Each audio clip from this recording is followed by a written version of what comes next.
Assalamualaikum warahmatullahi wabarakatuh. Alhamdulillahirabbil alamin wassalatu wassalamu asrafil anbiya'i mursalin sayyidina wa habibina wa syafiina wa maulana Muhammad amma ba'du. Pertama-tama marilah kita panjatkan puji syukur kita atas kehadirat Sang Ilahi Rabbi yang telah memberi kesehatan kepada kita semua sehingga kita dapat berkumpul pada siang ini. Salawat dan salam semoga tetap tercurahkan kepada kehadirat kita, baginda kita, pemimpin kita, Nabi besar Nabi Muhammad SAW yang telah berhasil membawa kita dari zaman jahiliyah menuju zaman yang terang benderang yang kita rasakan pada saat ini. Teman-temanku yang berbahagia, saya di sini akan menyampaikan secara singkat mengenai milad Nabi Muhammad SAW dan beberapa keistimewaan Nabi. Kita sudah tahu dan sebagaimana yang kita telah tahu bahwa pada bulan Rabiul Awal ini adalah bulan yang sangat bersejarah bagi umat Islam. Mengapa? Karena pada bulan ini lahirlah seorang nabi atau seorang pemimpin umat Islam, yaitu Nabi besar Nabi Muhammad SAW. Mengapa kelahiran Nabi Muhammad ini disebut tahun fil atau tahun gajah? Karena pada waktu itu ada serombongan tentara bergajah yang berasal dari Yaman yang dipimpin langsung oleh Raja Abraha yang ingin menghancurkan kota Ka'bah atau memindahkan Ka'bah ke Yaman. Tetapi Allah berkehendak lain. Allah SWT menghalangi mereka dengan melempari batu-batu yang sangat panas yang dibawa oleh burung ababil yang berasal dari neraka Jahanam. Nah, dari sinilah kelahiran Nabi Muhammad SAW juga dijelaskan dalam Quran surat Al-Fil yang berbunyi Bismillahirrahmanirrahim. Alam tara kaifa fa'ala rabbuka bi ashabil fil alam yaj'al kaydahum fi tadlil wa arsala 'alaihim طيرا أبابيل ترميهم بحجارة من سجيل فجعلهم كعصف مأكول. Ada juga seorang yang bertanya kepada saya, Ustaz, kata ibu saya, ketika ibu saya melahirkan saya di rumah dengan bantuan dukun beranak, ada serombongan semut yang menyerang kue di atas meja. Nah, berarti saya dilahirkan tahun semut dong, Ustaz? Ya, gak gitu juga, gak ada kaitannya kamu dengan agama Allah Subhanahu wa Ta'ala. Nabi Muhammad SAW diutus atau diturunkan ke bumi ini bukan untuk mengelilingi dunia, untuk shopping, pergi ke pantai, dan lain-lainnya.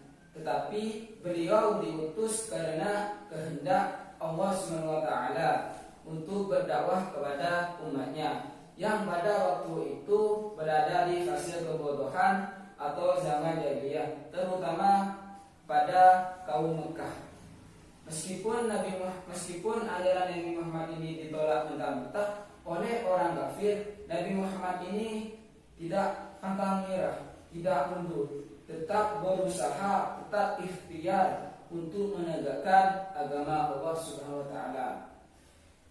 Seharusnya kita itu harus mengidolakan Nabi Muhammad SAW, bukan mengidolakan artis-artis Korea, K-pop dan lain-lainnya yang tidak bersunat, yang tidak ada sejarahnya buat kita semua. Seharusnya kita bersyukur kepada Allah SWT telah menurunkan Nabi Muhammad SAW di sini sebagai suri tauladan kita, sebagai panutan kita, karena sudah dijelaskan dalam Quran surat Al-Ahzab ayat 21 yang berbunyi Bismillahirrahmanirrahim. Laqad kana lakum fi Rasulillahi uswatun hasanatun liman kana yarjullah wal yawmal akhir wa dzakarallaha katsira. Yang artinya telah ada pada diri Rasulullah SAW yang baik bagimu, yaitu bagi orang yang mengharap rahmat Allah dan orang yang mengharap kedatangan hari kiamat dan orang-orang yang banyak mengingat Allah. Nah, dari sinilah kita harus bersyukur. Kita harus banyak berterima kasih kepada Allah karena Allah SWT telah mengutus Nabi Muhammad SAW sebagai suri taulatan atau panutan kita. Selain Nabi Muhammad sebagai suri taulatan atau panutan bagi umat Islam, Nabi Muhammad SAW juga mempunyai beberapa keistimewaan yang tercantum dalam kitab Hidayatul Hidayah, yaitu lam yahtalin qattu taha mutlaqan abada wa mata abadat lam fi madan zamani. Bahwasanya Nabi Muhammad ini tidak pernah mimpi basah dan tidak pernah menguap selama hidupnya. Mengapa? Karena tubuh Nabi Muhammad ini suci dan hidup Nabi Muhammad ini sederhana dengan prinsip makan sebelum kenyang, berhenti sebelum lapar. Selanjutnya yaitu minum dawabu falan lahrum wa ma waqa'at rubabatun abadan fi jismihil hasani. Hewan-hewan liar ini tidak pernah kali ketika bertemu Nabi Muhammad, dan Nabi Muhammad pun tidak pernah dihinggapin lalat. Mengapa? Karena akhlak Nabi Muhammad ini sangat mulia dan tubuh Nabi Muhammad ini sangat harum. Bi khalfihi ka'amamir ru'yatun sabatat wa la yura asru bawli minhu fi alani. Dan yang selanjutnya itu ketika Nabi Muhammad SAW dilihat dari depan dan belakang, tubuh Nabi Muhammad ini sangat bagus, dan air kencing Nabi Muhammad ini tidak pernah membekas. Mengapa? Karena Nabi Muhammad ini adalah suci, atau bisa dikatakan bersih atau resep lah dalam bahasa santri. Selanjutnya yaitu wa qalbuhu lam yanam wal aynu qad nasat wa la yuradillu fi syamsi dufatani. Dan hati Nabi Muhammad ini tidak pernah tidur meskipun mata Nabi Muhammad ini meram, dan Nabi Muhammad ini tidak ada bayangannya waktu di bawah sinar matahari dan mempunyai sifat cerdas. Mengapa Nabi Muhammad ini tidak tidur? Karena Nabi Muhammad ini selalu berzikir kepada Allah. Ya, memang matanya Nabi Muhammad ini tidur, tetapi hatinya yang berzikir kepada Allah. Hatinya ini yang tidak tidur. Dan mengapa kalau Nabi Muhammad ini berada di bawah sinar matahari tidak ada bayangnya? Karena Nabi Muhammad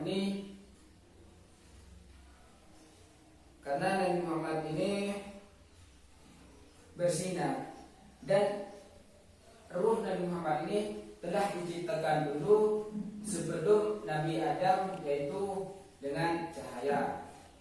Selanjutnya yaitu Qad fawqat a'laka qawman idza jalasu indal wiladati sifyadati muhtatimi.